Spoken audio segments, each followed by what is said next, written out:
Sobat petani, dalam proses budidaya tanaman, seperti tanaman padi, pasti kita itu tidak lepas dari berbagai resiko dan permasalahan. Dan salah satunya adalah soal penyakit. Nah, dari pengalaman saya sendiri, karena kurangnya pengetahuan soal penyakit, akhirnya sobat petani itu asal gunakan pestisida gitu aja. Padahal yang ia gunakan itu kurang tepat buat mengendalikan dan juga mengobati tanaman yang sedang terserang penyakit gitu ya sobat petani. Nah, untuk itu pada video kali ini bersama saya Eko dari channel Ki Arta Production bakal berbagi tentang penyebab, gejala, dan cara mengobati penyakit kresek atau hawar daun bakteri ini. Jadi tonton sampai habis ya sobat petani, insya Allah akan bermanfaat untuk sobat petani semua. Untuk itu, mari kita simak intronya terlebih dahulu. Boom!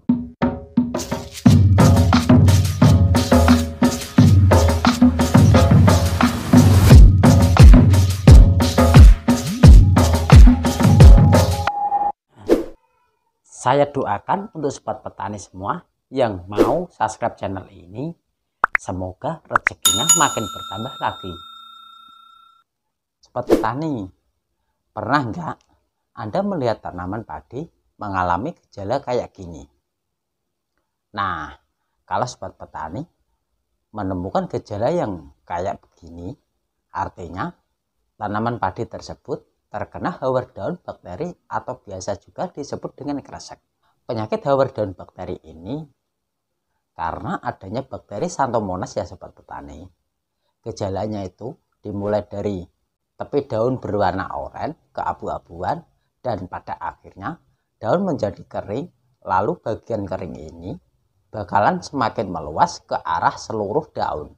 Serangan penyakit yang disebabkan oleh bakteri Xanthomonas ini itu dapat terjadi pada saat masa vegetatif tanaman dan juga masa generatif yang bakal mengakibatkan kerusakan pada tanaman kita, bahkan sampai bisa menurunkan hasil produksi padi kita sampai 30% ya sobat petani. Bahkan kemungkinan terburuknya adalah ketika terjadi intensitas serangan yang berat, itu dapat mengakibatkan terjadinya puso gitu ya sobat petani. Nah, mari kita bahas bersama-sama kenapa kok penyakit ini bisa menyebar. Yang pertama, karena penyakit ini termasuk kategori zoonotic disease. Artinya, bisa jadi sebenarnya Xanthomonas sudah terbawa pada benih yang Anda pakai. Dan itu artinya, sobat petani mesti lebih selektif lagi dalam memilih benih yang bakalan Anda gunakan. Dan juga Anda tuh harus tahu siapa produsen dari benih tersebut. Dan saran saya, gunakanlah benih yang memang tahan terhadap penyakit hawar daun bakteri ini. Dan buat sobat petani yang pengen tahu varietas apa aja sih yang tahan terhadap penyakit ini, sobat petani bisa lihat di video saya sebelumnya yang ini. Oke, kemudian untuk penyebab yang kedua adalah soal kondisi lingkungan yang basah ya sobat petani. Nah, serangan hawar daun bakteri ini biasanya terjadi pada saat musim penghujan atau pada saat kemarau yang basah seperti saat ini. Terutama sawahnya yang selalu tergenang begitu ya sobat petani. Kemudian penyebab yang selanjutnya yaitu yang ketiga. Masih seputaran kondisi lingkungan ya sobat petani. Bahwa penyakit ini mudah sekali terbawa oleh angin. Artinya sobat petani kalau tetangganya ada yang kena penyakit ini, artinya padi Anda juga harus segera diproyeksi atau diberikan perlindungan. Nah, dan apa aja sih pestisida buat perlindungannya? Maka insya Allah bakal saya jelaskan pada akhir video ini. Makanya tonton sampai habis, oke? Dan kita lanjut pada penyebab yang nomor 4. Kemudian untuk penyebab yang nomor 4 ini tuh soal perilaku kita sendiri gitu ya sobat petani. Ini tuh soal pemupukan nitrogen yang berlebihan. Dan ini saya bilang sangat-sangat fatal ya sobat petani. bahwa pemupukan nitrogen yang berlebihan memang betul bakalan membuat padi sobat petani itu hijau begitu ya sobat petani. Tetapi konsekuensinya hama dan penyakit lebih sering menyerang tanaman yang kadar nitrogennya tuh tinggi di dalam tubuh tanaman itu ya sobat petani. Sebabnya pemupukan urea jangan sampai berlebihan ya sobat petani. Apalagi Anda tuh sampai mencampur urea sama pupuk yang ada kandungan nitrogennya.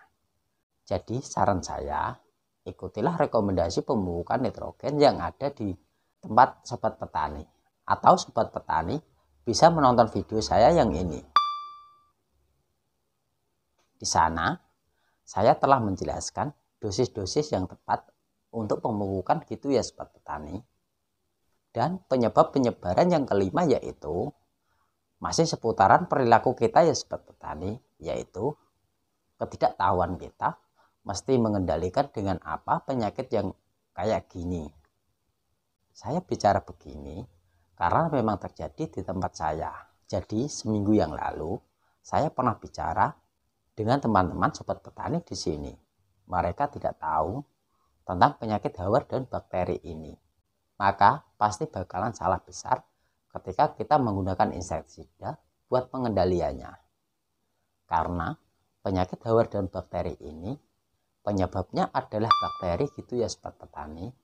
Maka kalau sudah tahu tanaman kita terserang bakteri, bakalan luput kalau Anda kasih insektisida gitu ya sobat petani. Makanya carilah pestisida yang ada tulisannya bakterisida kayak gini ya sobat petani. Ingat, yang ada tulisannya bakterisida ya sobat petani. Contoh bakterisida itu misalnya Nordok yang punya bahan aktif tembaga oksidan. Kemudian kuprosat gitu ya sobat petani, itu juga bisa. Kemudian pantomisin plus misalnya yang punya bahan aktif streptomisin sulfat dan lain sebagainya gitu ya sobat petani. Intinya carilah obat atau pestisida yang ada tulisannya bakterisida ya sobat petani. Soal dosis penggunaannya, maka silahkan ikuti pada petunjuk kemasan dari pestisida yang Anda gunakan itu ya sobat petani.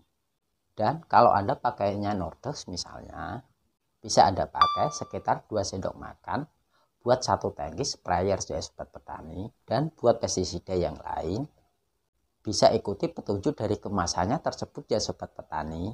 Dan soal penggunaan bakterisida ini tuh penting buat Anda ketahui juga, yaitu jangan sampai mencampurnya dengan pestisida lainnya, misalnya insektisida dan juga fungisida. Kenapa? Karena fatal ya sobat petani semua akibatnya, bahwa insektisida maupun fungisida bakalan mengalami yang namanya hidrolisis, atau sederhananya adalah pengurangan dari kekuatan pestisida tersebut ketika pH larutan aplikasinya itu terlalu tinggi gitu ya sobat petani. Maka saran saya, kalau sobat petani ingin mengaplikasikan bakterisida ini sendiri aja gitu ya sobat petani. Dan itu tadi penjelasannya tentang penyakit hawar dan bakteri atau biasa juga disebut kresek. Mudah-mudahan bermanfaat untuk sobat petani semua. Dan buat yang belum klik tombol jempol dan juga subscribe-nya, maka silahkan klik tombol jempol dan juga tombol subscribe-nya ya sobat petani. Insya Allah channel ini akan menyuguhkan tayangan-tayangan yang menarik buat sobat petani semua. Saya Eko, terima kasih banyak sudah menonton sampai akhir. Dan salam sukses petani Indonesia.